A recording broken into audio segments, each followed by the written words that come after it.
बहुत समय पहले, जब सृष्टि की रचना प्रारंभ ही हुई थी, भगवान शिव तप में लीन रहते थे।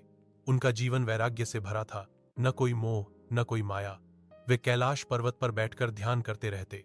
उधर देवी पार्वती, जो स्वयं दुर्गा का अवतार थीं, शिव को अपना पति मान चुकी थीं।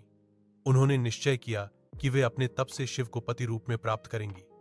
उन्होंने कठोर तप किया, हिम में बैठी, अन्न त्याग दिया और वर्षों तक सिर्फ पत्तों पर जीवित रहीं। देवताओं ने देखा कि पार्वती का तप बहुत महान है।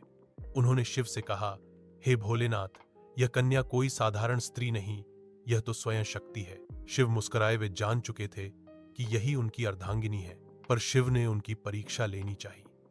वे एक साधु का वेश धरकर पार्वती के पास पहुंचे और बोले, हे देवी, तुम किसके लिए इतना कठिन तप कर रही हो?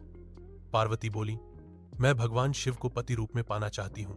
साधु शिव ने कहा, शिव, वो तो भस्म लपेटे, श्मशान में रहने वाले, नाग धारण करने वाले योगी हैं। ऐसे व्यक्ति से तुम विवाह क्यों करना चाहती हो? पार्वती ने शांत स्वर में उत्तर दिया, वे केवल योगी नहीं हैं, वे ही सृष्टि के पालन करता है।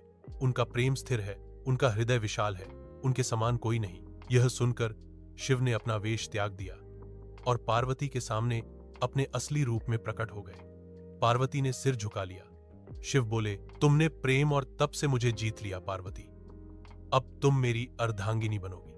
इसके बाद शिव और पार्वती का विवाह देवताओं की उपस्थिति में हिमालय की गोद में बहुत ही भव्य रूप में हुआ। शिव और पार्वती की कथा सिर्फ एक प्रेम कहानी नहीं है, यह हमें सिखाती है कि सच्चा प्रेम तप, विश्वास और धैर्य से मिलता है।